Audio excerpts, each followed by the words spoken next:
wa ala alihi al-a'lam wa ashabihi al-qadati al-bararati al-kiram wattabi'ina lahum bi ihsan ma ta'aqabatil layali wal ayyam.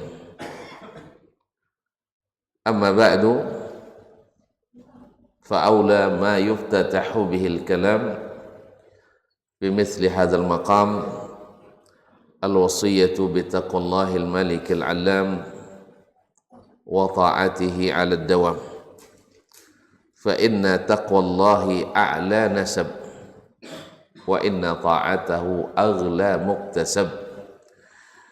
Inna akramakum 'indallahi atqakum wa tazawwadu fa inna khairaz zadi at-taqwa wattaquni ya ulil albab. Bapak-bapak dan ibu-ibu, saudara-saudara dan saudari-saudari, serta adik-adik dan anak-anak jemaah salat subuh di Masjid Istiqlal Sebanga Duri, ataupun yang menyaksikan melalui media dimanapun berada. Alhamdulillah, subuh ini masih indah di hati kita. Keinginan untuk tetap tidur, alhamdulillah bisa kita atasi, sehingga dengan izin Allah kita berada di barisan yang mudah-mudahan barisan beriman ini. Karena salat subuh itu berat, tak banyak yang sanggup, dan lebih berat lagi bagi orang-orang yang ada kemunafikan dalam hatinya. Masya Allah, jazakallah khair. Antum tahu aja. Masya Allah. Mudah-mudahan nikmat yang sudah kita dapat ini sentiasa semakin nikmat di hati sampai ajal menjemput kita di saat mati. Mudah-mudahan dengan husnul khatimah. Amin ya rabbal alamin. Oleh itu mari kita bersyukur kepada Allah. Mudah-mudahan Allah menerima kedatangan kita, karena pada hakikatnya rumah ini miliknya. Walaupun kita yang buat, tapi sudah kita wakafkan lillahi tabaraka wa ta'ala. Maka tuan rumah yang sesungguhnya di rumah Allah ini adalah Allah tabaraka wa ta'ala. Dinisbatkannya masjid ke rumah Allah, bukan Allah butuh rumah, bukan Allah butuh tempat, tetapi untuk menambah kemuliaan rumah ini, masjid ini, dan mulia pula orang-orang yang datang kepadanya. Karena tamu yang maha mulia pasti mulia. Tamu yang maha mulia pasti mulia. Orang-orang yang menjadi tamu di tempat orang-orang besar pasti orang-orang yang dipilih dan dibesarkan. Makanya semakin tinggi jabatan orang, semakin diseleksi tamu yang datang kepadanya.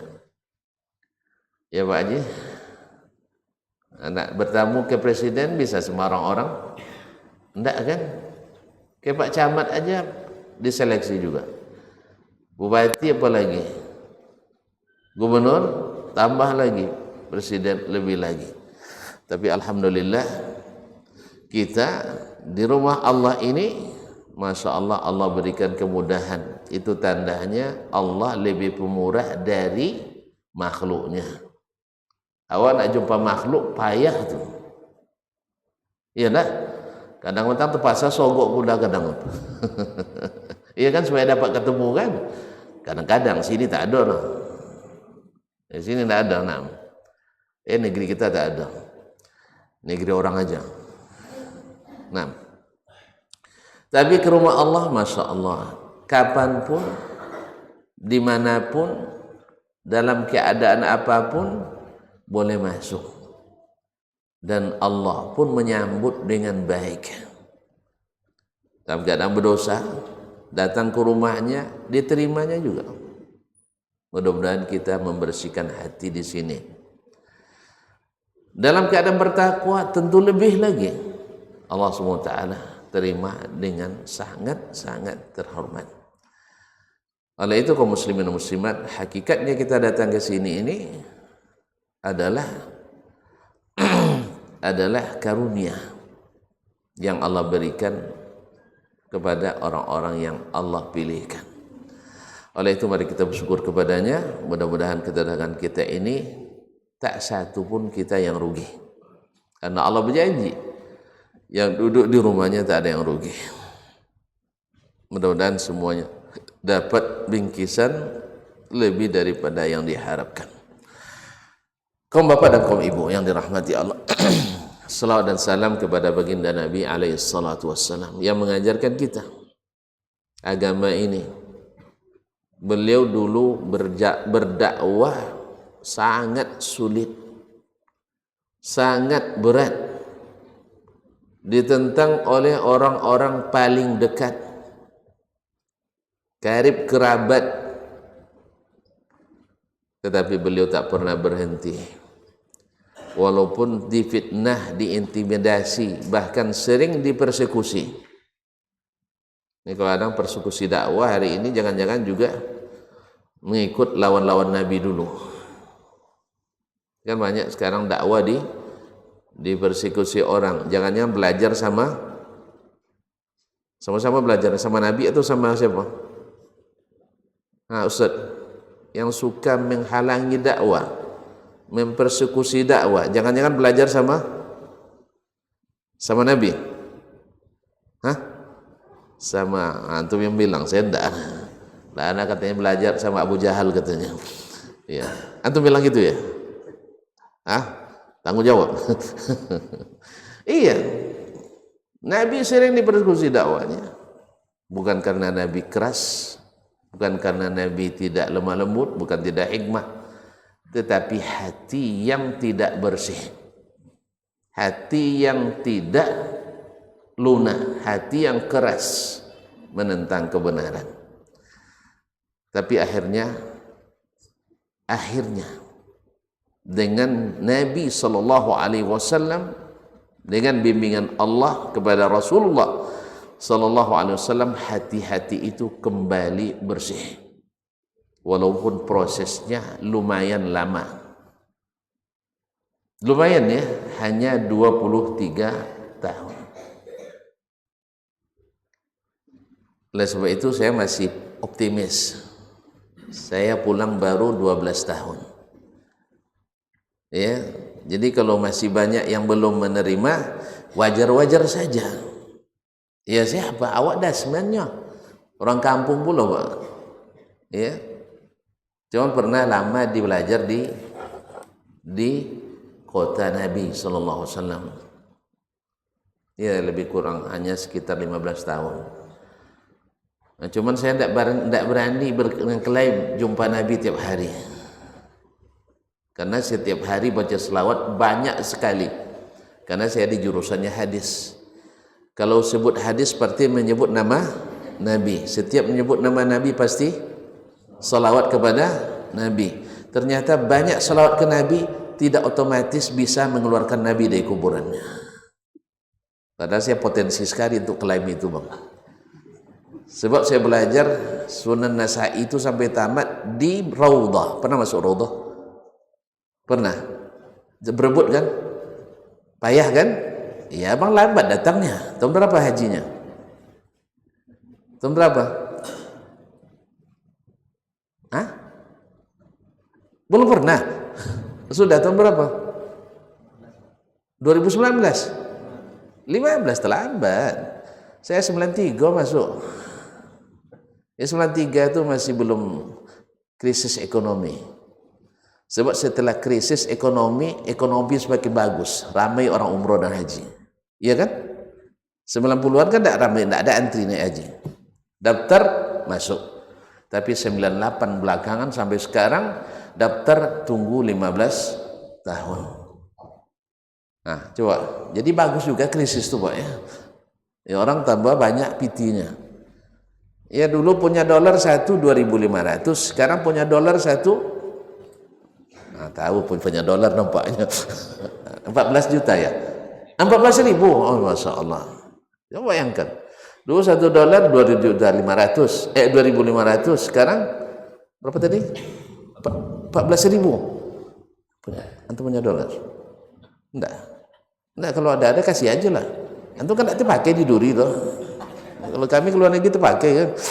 Masyaallah kiram dirahmati Allah. Jadi Nabi alaihissalatu wassalam berhasil membersihkan jiwa-jiwa itu. Tapi lumayan lama. Tetapi kaum muslimin dan muslimat, ada di antara mereka yang mendapatkan atau yang mendapatkan pembersihan hati itu, pembersihan jiwa itu dalam waktu yang langsung saja. Seperti Abu yang salah sebut nanti bilang pula Abu Lahab. Abu Bakar Siddiq radhiyallahu anhu.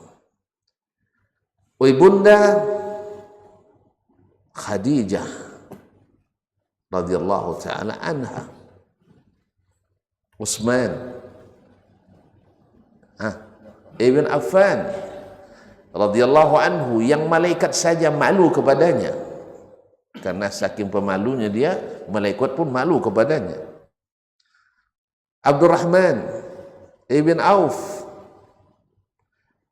Ali bin Abi Talib, Zaid bin Haritha, Ammar ibn Yasir ibn mereka ini cepat. Bilal ibn Rabah.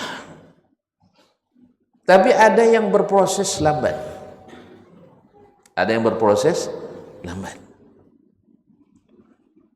Dan ini Nabi alaihissalatu wassalam tangani semuanya dengan cara yang sama dan ada yang berbeda. Kalau kita lihat kaum muslimin dan muslimat yang dirahmati Allah, yang cepat prosesnya memang tak punya kepentingan dengan jahiliyah, tidak punya kepentingan dengan kejahiliaan. Abu Bakar radhiyallahu anhu walaupun hidup di tengah-tengah ratusan berhala, tapi beliau tidak pernah mengagungkan berhala. Allah jaga. Tidak pernah mengagungkan berhala.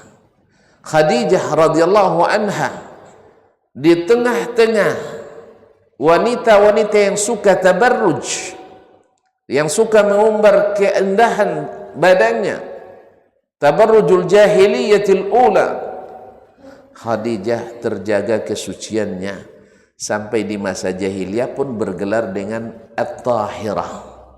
At-tahirah, wanita suci. Ali bin Abi Talib, walaupun bapaknya tak mampu untuk menentukan pilihan karena dia takut kehilangan nama baik, tapi Ali yang masih kecil bisa menetapkan pilihannya untuk menjadi salah seorang dari pembesar agama ini, pembesar umat ini. Namanya besar bukan hanya di Mekah, tapi sampai pula ke Duri. Dia sampai ke Duri nama Ali bin Abi Talib, Pak. Dia sampai ke Duri, Pak. Ali bin Abi Talib. Sering kita lihat di masjid-masjid ditulis di situ 4. Abu Bakar, Umar, Uthman, Ali radhiyallahu anhu ajma'in. Sehingga setiap namanya disebut, hati ini bersih mencintainya, senang mendengarnya, berbunga-bunga hati kita, rindu kepada mereka, selaksa doa melesat dari hati-hati kita, dari sanubari kita radhiyallahu anhum ajma'in. Ya kan? Beda kalau antum sebut Abu Lahab, masam muka antum ya, sebagaimana dia masam muka melihat Nabi alaihissalatu wassalam. Tapi ketika disebut Umar bin Khattab, Masya Allah, wajah antum bercahaya karena wajahnya bercahaya setiap mendengar ayat-ayat suci Al-Quran dan mendengar sunnah-sunnah Nabi Sallallahu Alaihi Wasallam. Kaum bapak dan kaum ibu yang dirahmati Allah, kabarnya di sini tidak boleh lama-lama ngaji. Sampai jam 8 aja. Alhamdulillah. Rupanya tidak lama, hanya sampai jam 8. Ayolah. Nah, memang ngaji ini memang bikin hati tenang, teduh. Ya, saking tenangnya kadang-kadang tidak dengar lagi apa yang dibaca. Ya, saking tenangnya. Masyaallah kiram dirahmati Allah. Nabi alaihissalam mensucikan jiwa dengan bimbingan Rasulullah sallallahu alaihi wasallam. Allah sebut kaum muslimin membersihkan jiwa itu, kalau bukan karena taufik dari Allah dan hidayahnya, tidak mudah. Kalau bukan karunia dan rahmatnya, tidak bisa. Surah An-Nur ayat 21 Allah mengatakan, walaula fadlullahi alaikum wa rahmatuhu ma zaka minkum ahadun abada walakin Allah yuzakki man yasha wallahu sami'un alim. Kalau bukan karena karunia Allah dan rahmatnya, ma zaka minkum min ahadin abada, tak seorang pun yang bisa bersih selamanya. Tidak ada yang bisa bersih. Walakin Allah yuzakki man yasha, akan tetapi Allah lah yang membersihkan siapa yang Dia kehendaki. Allah Maha mengetahui dan Allah Maha mendengar lagi Maha mengetahui. Kaum muslimin dan muslimat dirahmati Allah. Walakin Allah yuzakki man yasha wa la yuzlamuna fatila. Tapi Allah lah yang membersihkan siapa yang Dia kehendaki, dan tidak satu pun mereka dizalimi, atau tidak sedikit pun mereka dizalimi. Oleh itu kaum muslimin dan muslimat, tazkiyatun nafs harus melalui yang Allah inginkan. Karena kalau tanpa karunia Allah dan rahmatnya, tidak ada yang bersih. Ketika menafsirkan ayat qul bi fadlillahi wa bi rahmatihi fabidzalika falyafrahu huwa khairum mimma yajma'un, katakanlah dengan karunia dari Allah dan rahmatnya hendaklah mereka bergembira dengan itu, karena itu lebih baik dari apa yang mereka kumpulkan. Ahli tafsir menafsirkan fadlullah di situ dengan adalah Al-Quran. Wa rahmatihi, dan rahmatnya adalah al-Islam. Jadi katakanlah dengan karunia dari Allah, yaitu Al-Quran, wa rahmatihi, dan Islam, karena Islam itu rahmatan lil alamin. Jadi kalau ada orang Islam bukan jadi rahmat bagi bumi ini dipertanyakan Islamnya. Kan banyak orang Islam yang bikin masalah di dunia ini, kan banyak enggak? Tadi yang saya katakan, umat Islam meruntuhkan masjid, masalah enggak? Umat Islam membakar masjid, masalah enggak? Masalah. Umat Islam mengapirkan orang Islam yang lain, masalah enggak? Masalah besar ini. Umat Islam memusuhi saudara muslimnya, masalah enggak? Masalah. Umat Islam meledakkan sana sini tanpa sebab, masalah besar enggak? Masalah. Ini bertanyakan Islamnya. Umat Islam yang ngajinya sembunyi-sembunyi, masalah enggak? Hah? Enggak masalah.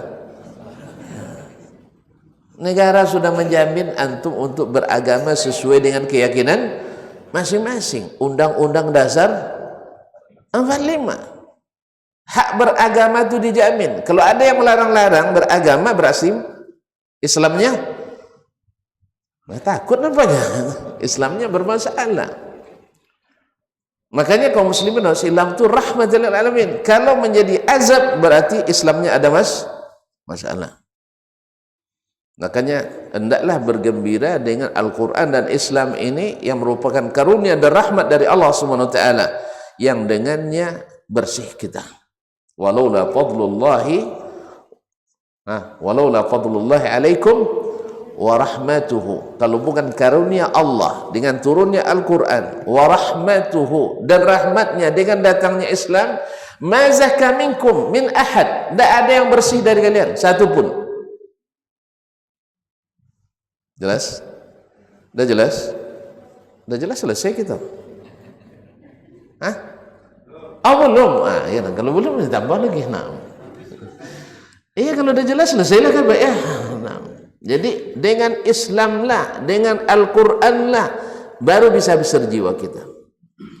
Oleh itu kaum muslimin dan muslimat dirahmati Allah, makanya datangnya nubuwah ke Nabi, mulainya kewajiban berdakwah atas Nabi, mulainya diangkat menjadi rasulnya Nabi sallallahu alaihi wasallam dengan turunnya Al-Quran sebagai tanda bahwa dakwah Islam dimulai. Iqra bismi rabbikal ladzi khalaq, iqra wa rabbukal akram alladzi 'allama bil qalam 'allamal insana ma lam ya'lam. Dimulai dengan Al-Quran, kemudian mulai dengan dakwahnya Islam.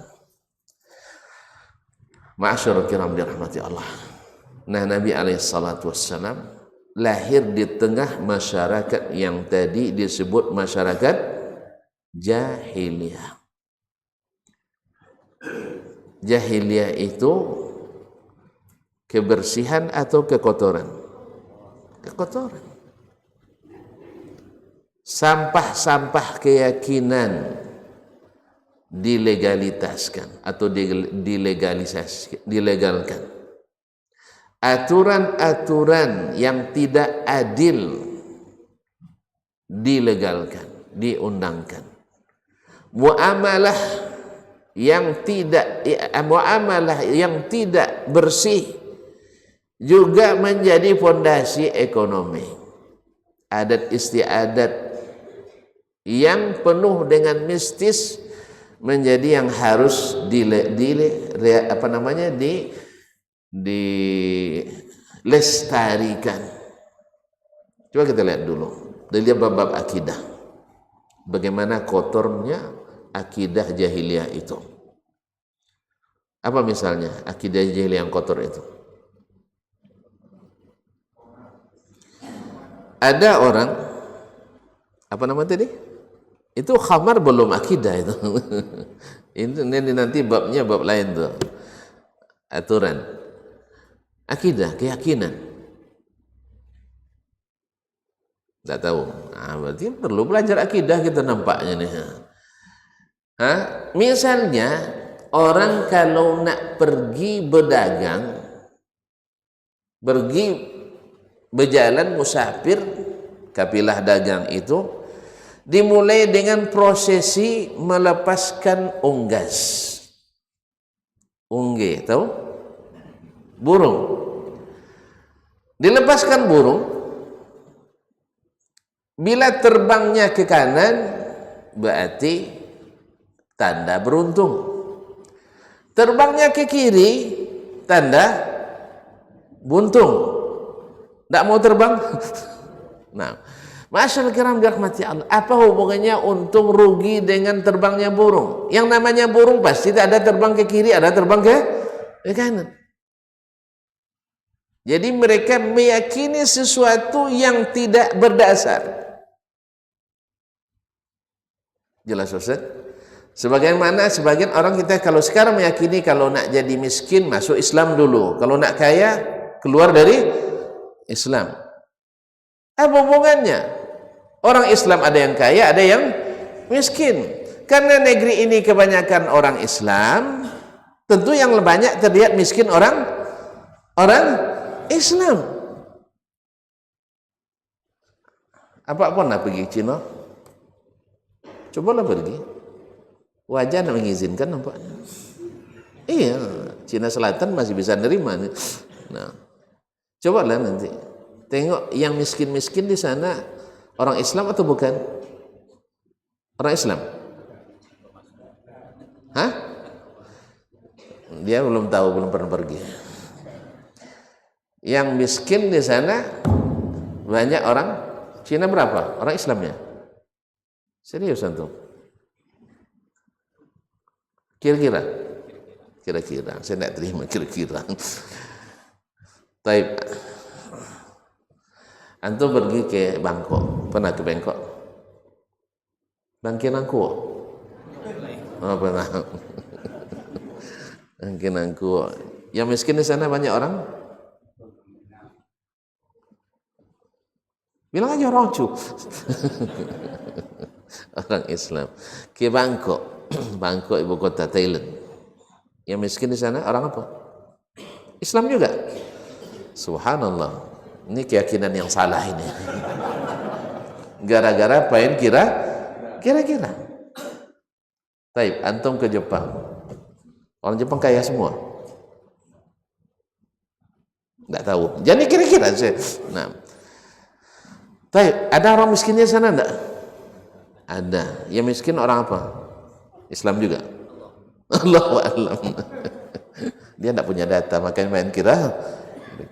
Baik, kalau antum ke Manila. Do Manila? Enggak juga. Hah? Manila, ibu kota Filipina. Yang miskin di sana orang apa? Islam juga. Ya sih.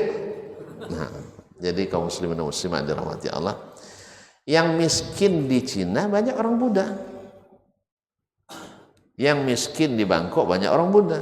Yang miskin di India banyak orang Hindu. Di Indonesia miskin banyak orang Islam.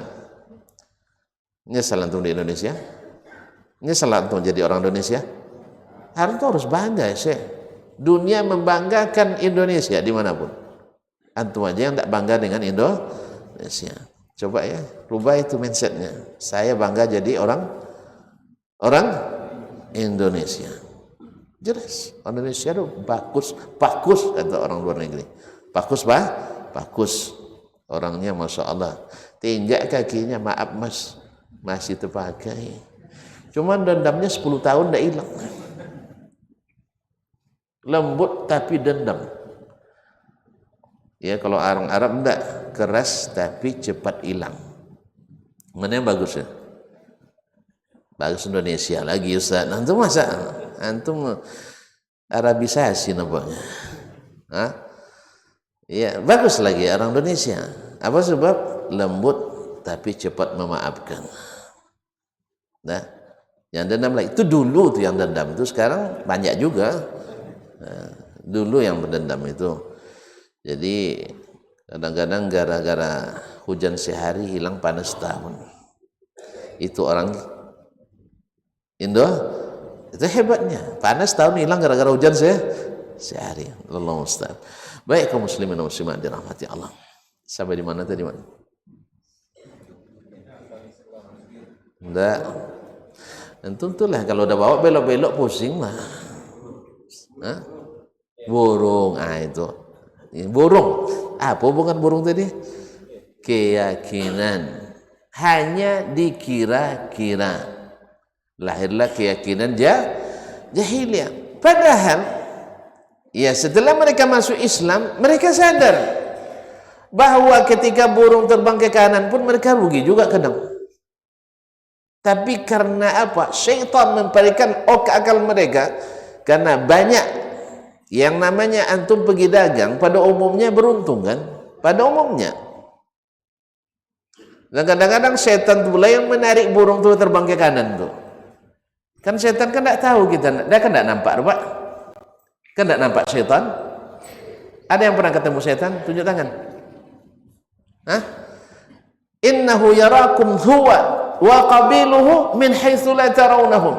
Setan itu melihat kita dengan bala tentaranya, kita tidak bisa melihatnya. Makanya ketika kita lemah dalam beragama, lemah ilmu, kita kena syubhat syaitan. Tapi kalau kita berilmu tidak. Kalau kita kena lemah ilmu, Pak. Kalau turun misalnya cahaya dari atas tuang, lalu ngomong dia di sebalik itu, saya adalah Tuhan katanya. terbayang oleh kita kan nur cahaya itu kan hijab Allah. Iya kan? Kan Hindu sampai di situ kan Pak, bahwa hijab Allah cahaya. Ngomong dari sebelahnya, dari sebalik cahaya itu, saya Allah katanya. Yang tidak berilmu langsung jadi nabi palsu dia. Ya kan gitu? Ada. Tapi yang berilmu tidak. Dia tahu bahwa wahyu tak turun setelah Nabi Muhammad sallallahu alaihi wasallam wafat. Tapi sampai hari ini masih banyak juga yang dapat wangsit itu. Tahu wangsit Pak? Dari setan. Jadi banyak yang ngaku bertemu Allah langsung, resmi bisa meninggalkan hukum-hukum syariat. Salat boleh tinggalkan, puasa boleh tidak ikut, Jumat ke Mekah setiap pekan. Cuma sayangnya pai samo balik copek dia lagi. Berangkat jam 11.30 dari rumah Pak, awak belum selesai khatib lagi, dia dah sampai dah makan siang di rumah. Copek pulang tuh. Awak kan Makkah lebih cepat, khutbah kan sunnahnya pendek. Andi khutbah sunnahnya pendek. Sampai hari ini masih juga orang percaya dengan ini, dongeng-dongeng seperti ini. Masih percaya, padahal kita sudah lihat nih TV kabel. Ya, kita selesai sholat asar di sana baru sholat Jumat. Iya Pak? Iya lah. Kita selesai sholat asar di sana baru sholat Jumat. Macam mana dia pergi jam 11 balik jam 1? Tapi sampai hari ini masih juga ada yang percaya. Apa pasal? Ilmu tak ada. Makanya kalau saya bilang tadi, kalau saya nak klaim bahwa saya bertemu Nabi tiap hari, saya lebih berpotensi. Sebab 3,5 tahun saya duduk di Raudhah mengaji Sunan Nasa'i, sering berselawat kepada Nabi. Katanya kalau sering selawat bisa ketemu Nabi. Cuman saya tidak mau berbohong Pak, mohon maaf. Ya, saya tidak mau berdongeng. Sebab dongeng itu berbahaya. Banyak diikuti orang di dunia, tapi besok jadi kita sampai neraka. Na'udzubillah. Ya. Ya Ustaz ya. Antum nak dengar saya berdongeng? Saya ajak nanti, disinilah dulu keluarnya Nabi itu ke saya gitu ya. Ya Allah. Imam Al-Bukhari rahimahullah mencatat Sahih Bukhari, kitab yang paling sahih setelah Al-Quran, di Raudhah. Setiap satu hadis beliau salat 2 rakaat istikharah. Setelah kemampuan ilmunya semuanya sudah dilaksanakan, diproses selama tidak kurang dari 18 tahun atau 13 tahun, berproses beliau mencatatnya, menyeleksi, memilih, tapi tetap minta petunjuk Allah Tabaraka wa Ta'ala. Di mana? Di Raudhah. Tidak pernah beliau mengatakan setiap datang hadis, datang Nabi bisikkan, Mat, kan nama Nabi, kan nama siapa? Nama Imam Bukhari kan Muhammad kan? Mat, itu hadis sahih itu masukkan ya. Tiba-tiba hari ini ada yang klaim bahwa imam, misalnya Imam Fulan, ketika mencatat kitabnya itu langsung tanya ke Rasul. Padahal tinggal jauh tuh. Imam Bukhari dekat makam Nabi itu, kan kuburan Nabi kan di samping Masjid Nabawi. Di Raudhah. Tidak pernah Nabi datang, Mat. Kalau begitu tidak payah-payah lagi kita belajar, Pak. Tinggal baca selawat, tanya langsung ke Nabi. Nabi ini boleh diamalkan. Ini kita semua jadi sahabat lagi. Ini kita jadi sahabat. Ada yang ngaku sahabat Nabi sekarang, tunjuk tangan. Nasallallahu alaihi afiyah. Kaum muslimin. Jadi yang seperti ini, akal seperti ini, jahilah seperti ini dipermainkan oleh mereka. Bila terbang ke kanan, beruntung. Bila terbang ke kiri, rugi. Ada yang lebih parah lagi. Dulu Ka'bah dibangun oleh Nabi Ibrahim, Imamut Tauhid, imamnya Tauhid. Apa makna Tauhid? Lawan dari syirik. Sekarang Ka'bah dipenuhi dengan kesyirikan. Ini kotoran akidah. Maka Nabi SAW dengan bimbingan Allah Tabaraka Ta'ala tahu bahwa pusat rusaknya, karena kalau keyakinan dah keliru, turunannya akan lebih keliru. Jelas Pak? Kalau dari akidahnya sudah rusak, maka turunannya akan lebih rusak. Karena ibaratnya sekarang kalau tonton punya kendaraan, ini mesinnya. Kalau mesinnya rusak, walaupun aksesorisnya mahal, tidak berjalan motor dulu Pak. Kan tidak berjalan lah. Woi, saya punya mobil Alphard, tapi sayang motor mesinnya rusak. Mahal Alphard itu, tapi kalau mesinnya rusak, tidak jalan. Ya kursinya seperti kursi pesawat katanya kan, bisa tidur, bisa macam-macam. Cuman mesinnya rusak. Dan biasanya kalau mesin rusak, kalau bongkar mesin, turun mesin, ribut enggak bengkelnya? Bengkel bila turun mesin Pak, ketika mengerjakan itu ribut enggak? Hah? Enggak pernah ke bengkel, mesin rusak, nurunkan mesin itu, ribut enggak? Ribut. Membuka baut-bautnya itu kadang harus pakainya. Penokok ya, Pak, pakai penokok, ribut ya. Kemudian harus dibubut. Tahu mesin bubut? Nggak tahu juga.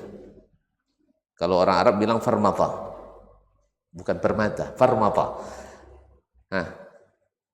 Kemudian harus amplas namanya, digosok. Bunyi enggak? Kalau bubut, pernah dengar bubut tahu? Namanya ada bubut. Keras suaranya.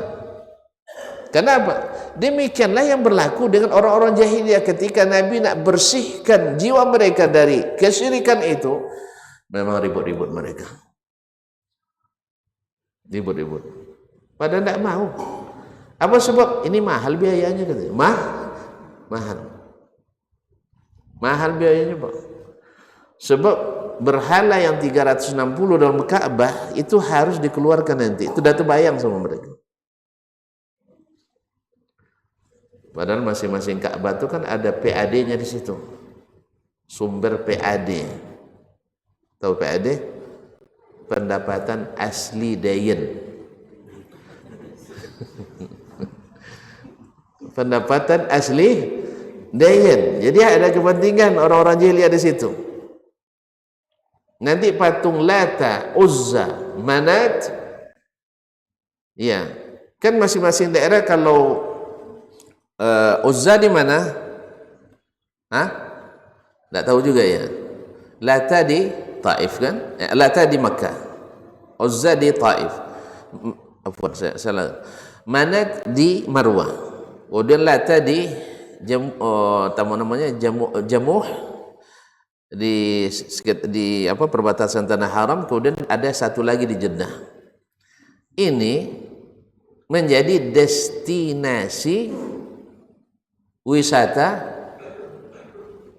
sambung destinasi wisata religius. Berarti menjadi sumber PAD, pendapatan asli dayan. Bagi mereka ini ancaman dakwah Nabi alaihissalam. Makanya mereka mengatakan aja'alal alihata ilahan wahida. Mana boleh Tuhan yang banyak ini harus dijadikan satu. Udah banyak juga susah juga hidup, apalagi sedikit nanti kan, tinggal satu. Jadi Nabi mendakwahkan beribadah hanya kepada Allah, tinggalkan seluruh sembahan selain Allah, karena ini kotor. Innamal musyrikuna najas. Orang-orang musyrik itu najis, kotoran. Allah yang bilang. Bukan kotor badannya, tidak. Besok salam sama orang musyrik nanti dibasuh pula pakai sabun, enggak. Tapi kotor jiwanya. Maka yang pertama dibersihkan oleh Nabi adalah kotoran ini. Maka segala ketergantungan yang bersifat ibadah kepada selain Allah mesti mesti dikikis habis, tidak boleh bersisa sedikit pun, karena Allah tidak mau menerima kalau masih ada sisa-sisa syirik itu. Bahkan sisa yang menurut kita kecil, yaitu riya, itu juga tidak diterima oleh Allah sama sekali. Padahal niat ibadahnya karena Allah, tapi ada unsur mau dipuji oleh orang lain, Allah tak terima. Bagaimana kalau ibadah itu kan diarahkan ke dua arah, ke Allah juga, ke berhala juga. Jelas? Ma'asyiral kiram dirahmati Allah SWT. Maka dibersihkanlah yang ini dulu. Tidak tanggung-tanggung. Berapa tahun Nabi mendakwakan akidah? 13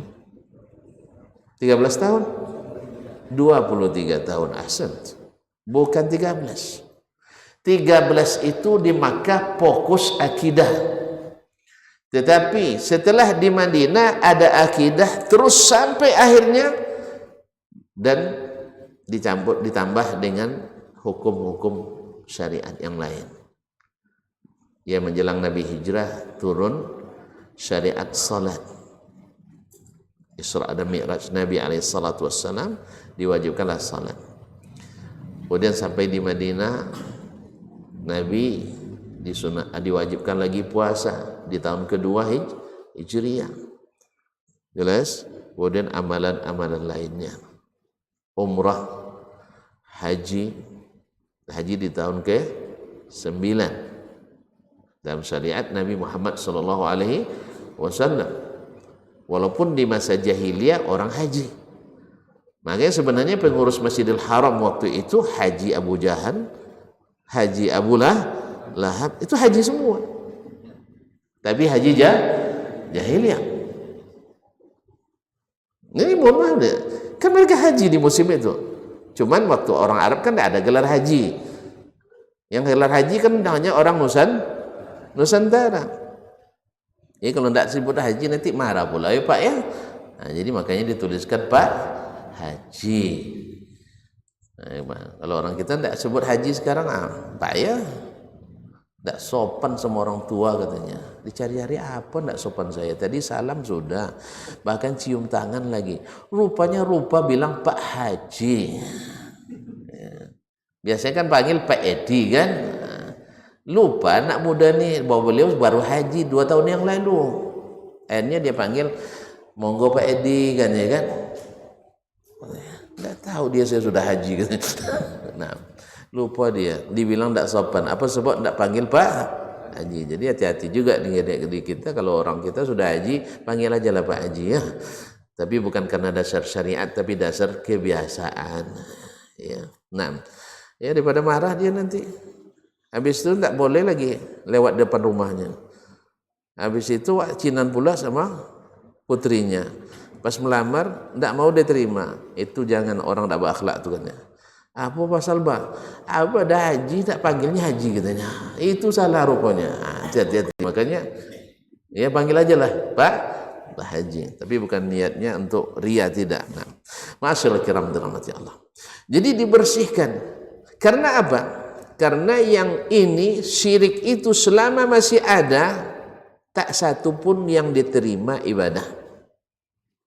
Ana aghna syuraka minasyirk atau anisyirk man amila amalan asyraka fihi ma'i ghairi taraktuhu wa syirkah. Saya yang paling tak butuh sekutu. Siapa yang beribadah menyekutukanku dengan sesuatu, maka aku tinggalkan dia dan sekutunya. Makanya dengan bersihnya akidah kaum muslimin waktu itu, untuk membersihkan, sampai-sampai Nabi di awal Islam melarang orang Islam ziarah ke kuburan. Hadisnya, saya kuntu nahaitukum an ziyaratil kubur. Dulu kalian saya larang ziarah kubur. Apa hikmahnya dilarang ziarah kubur? Bapak-bapak ada yang tahu? Hah? Iya, kenapa syirik? Masa kuburan bilang syirik antum? Antum tidak pernah ke kuburan? Musyrik antum? Tidak pernah ke kuburan? Berarti musyrik? Nah, berarti tidak betul itu. Kuburan? Hah? Meminta dikubur? Syirik juga? Berarti antum tidak dikuburkan kalau mati? Hah? Ini bahaya nih keyakinan lain. Ini perlu dibersihkan juga nih. Ma'asyiral kiram dirahmati Allah. Dilarang oleh Nabi SAW ziarah ke kuburan. Apa sebab? Mereka masih rentan dengan kebiasaan jahiliyah. Apa kebiasaan jahiliyah itu? Adalah menyelamatkan kuburan-kuburan orang yang dianggap soleh. Menyelamatkan, itu menyelamatkan. Bawa kuburan ini keramat. Kalau keramat kenapa? Maka mereka pergilah ke sana berdoa. Awalnya berdoa kepada Allah, lama-lama berdoa kepada orang yang dikubur itu. Oleh sebab itu di awal-awal Islam, karena akidah masih rentan, masih dekat dengan masa jahiliyah, takut Nabi bercampur nanti ziarah kubur jahiliyah dengan ziarah kubur syar'iyah. Baru setelah Nabi SAW sudah di Madinah dan umat sudah bagus akidahnya, karena akidah yang diajarkan Nabi tauhid yang dominan, maka Nabi izinkan untuk ziarah ke kuburan. Karena apa? Mereka sudah tahu dengan akidah yang Nabi tanamkan, fa iza sa'alta fas'alillah, bila mintalah kepada Allah, wa idza sta'anta fasta'in billah, bila minta pertolongan, mintalah pertolongan kepada Allah. Bahwa sesungguhnya yang wali-wali itu, yang keramat-keramat itu, la yanfa' wa la yadur, tak bisa beri manfaat, tidak datang mendatangkan mudarat. Bahkan diri mereka sendiri mereka tidak bisa selamatkan dari azab Allah SWT. Untuk apa minta kepada mereka? Nah, ketika ini sudah bagus, maka Nabi izinkan ziarah ke kuburan untuk mengingat kematian dan berdoa untuk orang yang dikubur, bukan berdoa kepada orang yang dikubur. Ini kan banyak terbalik ya. Ndak apa namanya? Kalau ndak ke kubur berdoa ndak mustajab rasanya. Padahal Allah sudah nyanyikan, di sini tempatnya yang paling mustajab. Masya Allah, diajak ke masjid, lihatnya luar biasa. Waduh, saya banyak kerja ini, tidak bisa saya ke masjid lah. Ayo ngaji, payah, tidak bisa. Tapi pas diajak, iuran pula. Masjid ada iuran kan? Ya datang ke masjid, kan tidak ada dia. Harus iuran sekian, kan tidak ada kan? Kita sukarela aja Pak, mana pengurus Pak? Kan tidak ada yang wajib kan? Hanya sukarela. Ini tidak. Kita pergi ziarah ke makam wali ini, bayar sekian. Uang bus 50 juta, 50 ribu. Uang sedekah di sana 150. Apa sebab? Di sana barokah sedekahnya. Di masjid tidak barokah. Masjid tidak sudah-sudah Pak, tapi kuburan cepat selesainya. Ya, nak cari keramik 1 meter di masjid lama baru dapat. Tapi nak bangun batu pualam di kuburan keramat cepat dapat. Iya Pak. Iya.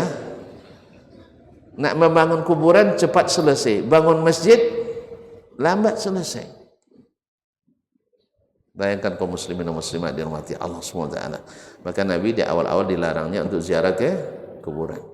Ini baru satu tuan-tuan, dibersihkan oleh Nabi akidah. Ini tazkiyatun nafs. Dengan apa? Dengan Islam dan Al-Quranul Karim. Dari akidah yang bersih inilah lahir jiwa-jiwa yang bersih.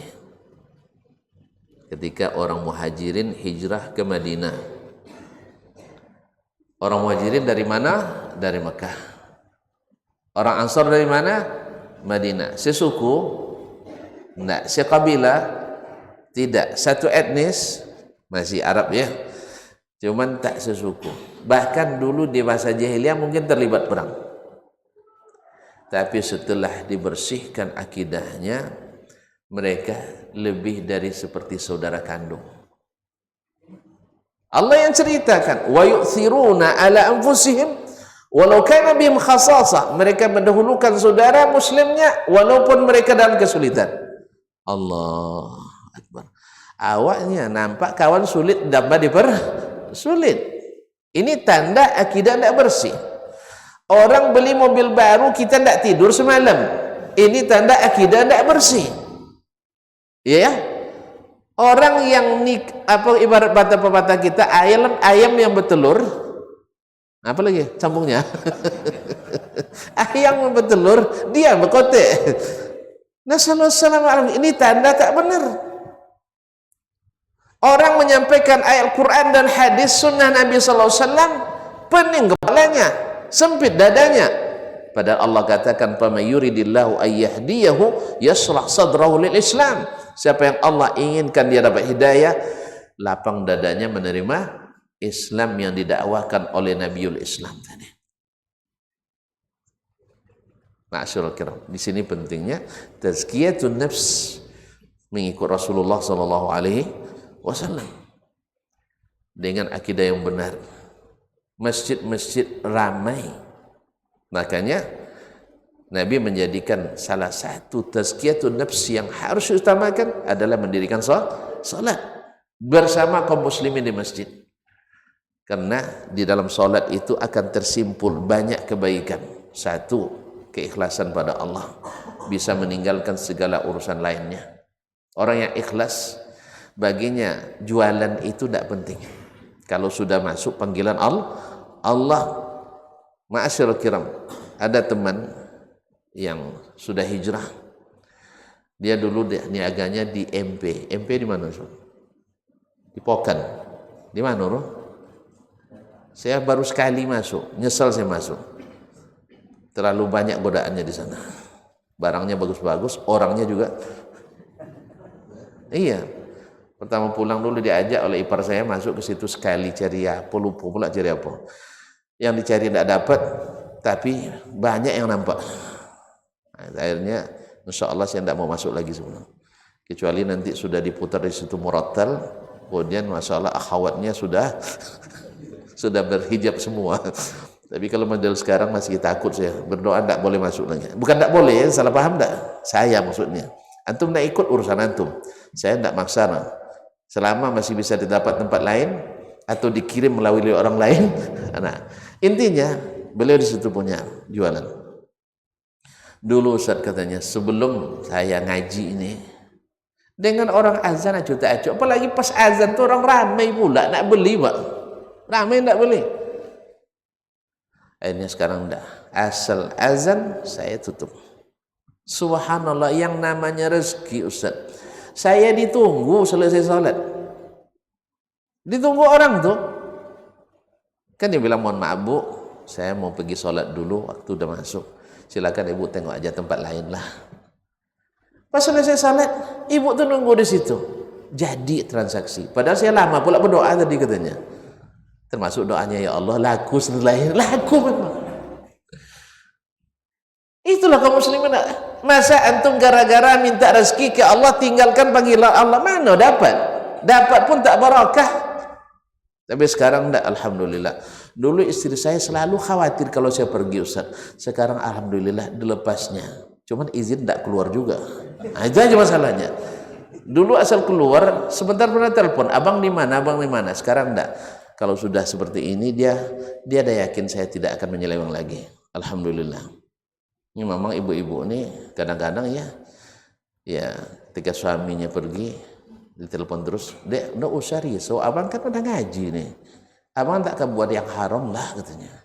Kata adiknya, saya tidak takut abang buat yang haram, saya takut abang buat yang halal katanya. Takut buang yang halal Pak. Jadi makanya dipantau terus kepergian suaminya. Intinya dia nyaman. Ternyata menunda 20 menit, 20 menit, bahkan setengah jam untuk memenuhi panggilan Allah, tak kurang rezekinya Bang. Alhamdulillah waktu itu dia udah lama ya, ini sekitar 8 tahun yang lalu dia cerita ya, awal-awal saya pulang dulu dia cerita, insya Allah tidak lama kami nak buka cabang lagi Bang. Bayangkan Dalam waktu sekejap Allah lahirkan keberkahan dan Allah berikan kebahagiaan dalam rumah tangganya. Dengan apa? Akidah. Karena dia belajar akidah bagaimana sunnah Nabi SAW. Masyaallah kiram dirahmati Allah. Salat, jaga salat kita. Yang ketiga, jangan lupa belajar ilmu terus. Karena ilmu itulah yang akan membersihkan amal kita.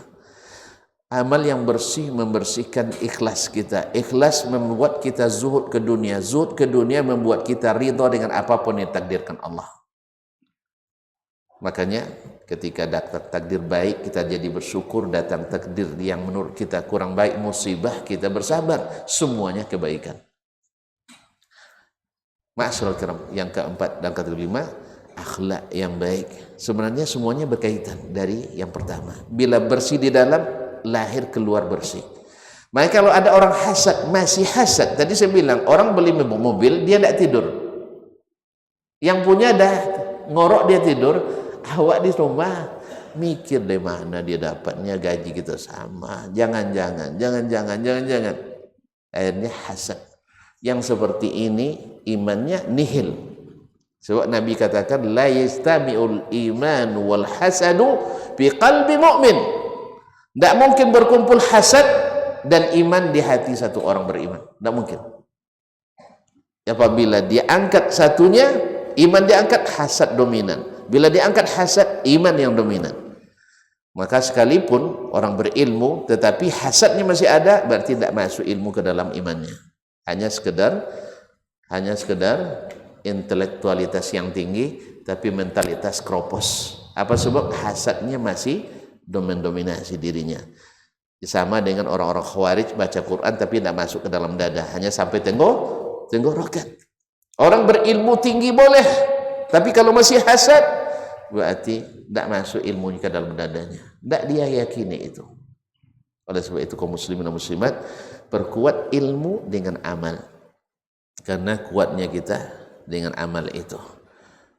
Sehingga bersih di dalam, bersih keluarnya. Iya kan? Iya enggak? Bersih dalam. Antum kalau sedang tidak senang dengan saya, senyum pun masam senyumnya tidak manis. Bisa kalau dipaksakan senyum pun tidak kan apa?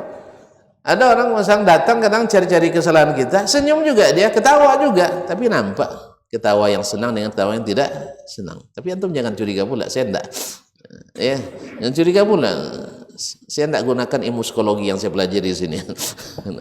Karena secara psikologis bisa dipelajari, gerak bibirnya kemana itu bisa dipahami. Pandangan matanya ke atas ke bawah kiri kanan, cara gerlingnya, sajar senyumnya itu dipelajari oleh orang, walaupun tidak semata-mata benar itu. Ya, nanti antum pelajari, antum terapkan pula ke saya. Kadang mata saya juling kan, awan senyum sini mata ke sana misalnya, antum tafsirkan ini orang pembohong. Enggak, jangan. Saya tidak begitu percaya dengan teori itu. Kaum muslimin dan muslim, walaupun ada dipelajari sedikit, tapi tidak. Karena kan teori manusia kan, hanya berdasarkan pengalaman, kadang random sampling, diambil contoh secara acak. Akhirnya hasilnya baca acak. Nah, ma'asyarul kiram dirahmati Allah SWT, waktu kita sudah berlalu tanpa terasa. Memang asyik bersama jemaah Istiqlal ini, Pak. Ya, tidak terasa penat, tak ngantuk, lapar pun tapi terasa. Terasa. Masyaallah kiram dirahmati Allah. Ini yang dapat saya sampaikan. Sebenarnya kalau dikembangkan, ya masih banyak poin-poin ini, tapi ini poin-poin utamanya, yaitu memulai dengan membersihkan diri dari keyakinan-keyakinan yang tidak boleh ada bagi seorang muslim. Dengan apa? Dengan apa yang Nabi ajarkan, bukan dengan ijtihad kita masing-masing. Tidak. Karena orang yang paling bersih jiwanya itu adalah Rasulullah sallallahu alaihi wasallam. Dia bersihkan dengan wahyu Al-Quran dan sunnah yang Allah turunkan. Mudah-mudahan Allah SWT jadikan kita mencintai keduanya, mencintai Al-Quran, mencintai sunnah Nabi sallallahu alaihi wasallam. Dan kalau itu sudah terjadi, pasti cinta kepada Allah dan Rasul tumbuh mekar dalam hati kita. Terima kasih dan mohon maaf, kayaknya tidak ada yang boleh bertanya nih, karena sudah jelas katanya tadi. Kalau jelas kan tidak ada pertanyaan lagi. Minta izin saya, kita tutup aja ya. Ya, alhamdulillah, terima kasih dan mohon maaf. Subhanakallahumma bihamdik, asyhadu an la ilaha illa anta astaghfiruka wa atubu ilaik. Wassalamualaikum warahmatullahi wabarakatuh.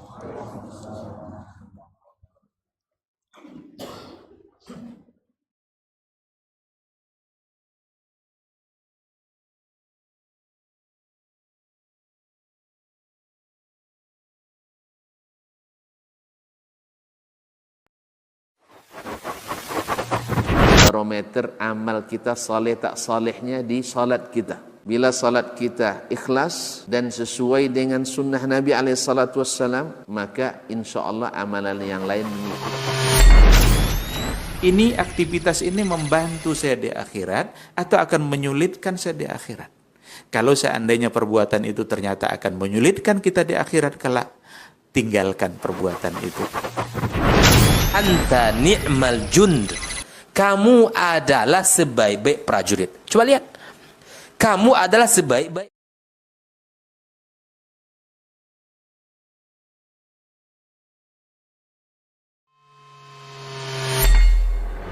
Di para sahabat itu, kaum muslimin, yang terbayang bagi mereka itu adalah infak.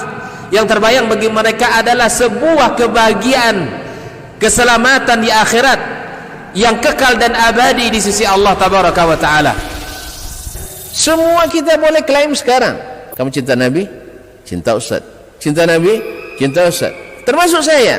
Cinta Nabi? Cinta. Kapan tahunya? Besok di akhirat. Maka apa kata Nabi sallallahu alaihi wasallam? Amalur rajuli biyadih. Penghasilan yang terbaik adalah pekerjaan yang dilakukan oleh seseorang dengan tangannya sendiri. Wa kullu bai'in mabrur. Dan setiap jual beli yang mabrur. Ini aktivitas ini membantu saya di akhirat atau akan menyulitkan saya di akhirat? Kalau seandainya perbuatan itu ternyata akan menyulitkan kita di akhirat kelak, tinggalkan perbuatan itu.